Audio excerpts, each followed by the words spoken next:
What's up, guys? I'll be sharing some of my thoughts on this one book that I found and kind of how it relates to maybe just the unfortunate status of the public's eye and their attention span. So, I had a roommate who had the opportunity to serve as a missionary in Armenia, which is a very overlooked country. It's got a very difficult and sad history.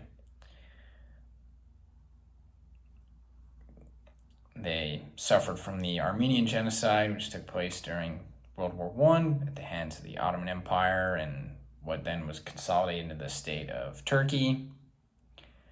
Probably already got some Turkish bots in the comments trying to rip me a new one, but it's a very well documented occurrence of ethnic cleansing that occurred there, a tragedy. And even continued conflict there today in the Nagorno-Karabakh region, which is also very overlooked. Something that's pretty relevant.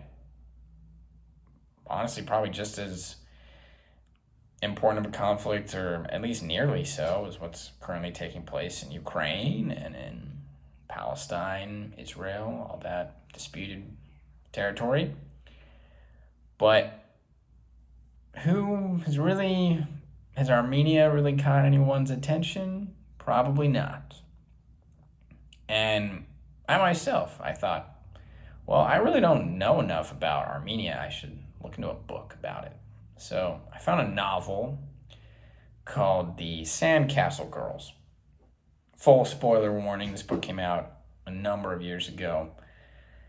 And the book sucked so much that I think it really shed some insight into the unfortunate status of the world, and that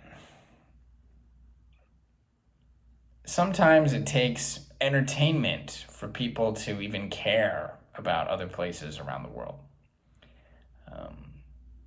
And we'll discuss a little bit more of that. But regarding this book, it's a lot like The Surrendered, if you remember that book I did a video on a few months ago, in that it follows two simultaneous timelines, okay? There's something that took place in the past that's slightly more interesting than the modern timeline. And the setting is that there's a young girl named Liz. I think she's about in high school. She finds herself in the Ottoman Empire region, or Armenia, during World War One. I think she was over there for maybe a study abroad or volunteer work. I don't quite recall. And in the process, this book that I thought was going to shed so much insight into the Armenian genocide ended up just becoming a miserable love story like found in The Surrendered, where we have an odd relationship going on where this guy named Armin, he's an Armenian whose family just got murked by the Turks. And despite having lost his family, he's already so quick to replace him with an American gal. Ooh. And so this book just becomes a generic, not very interesting, not very uplifting, and not realistic love story. And then to top it all off,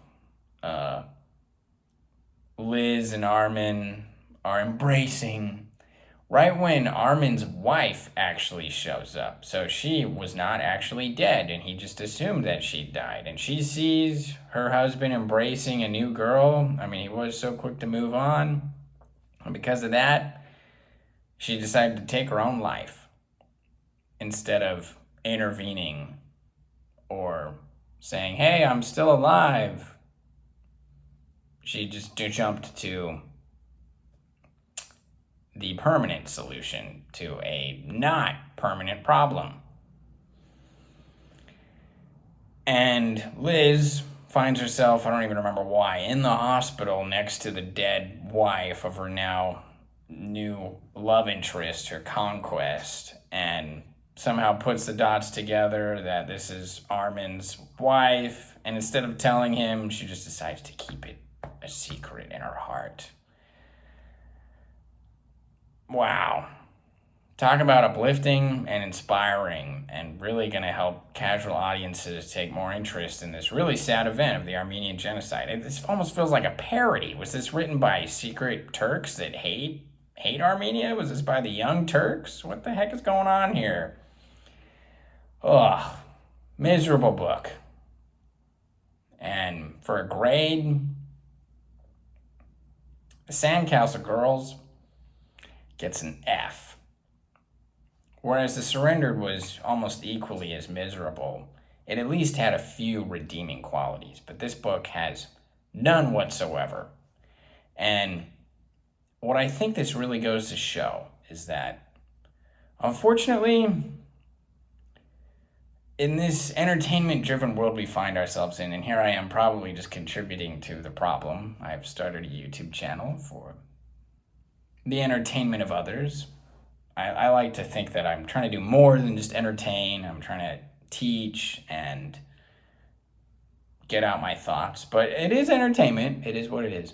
But in this entertainment-driven world, and people that a global audience that has the attention span of goldfish, right? People probably aren't going to care about what's happening in Armenia until there is a good form of entertainment about what's happening there now and what's happened there in the past. It's unfortunate, but look around, all right? If we look to other components of the globe, did anyone care about Korea and its current division, a division that began at the end of World War II? Did anyone even care about that before K-pop and before Korean entertainment went global? Not very many.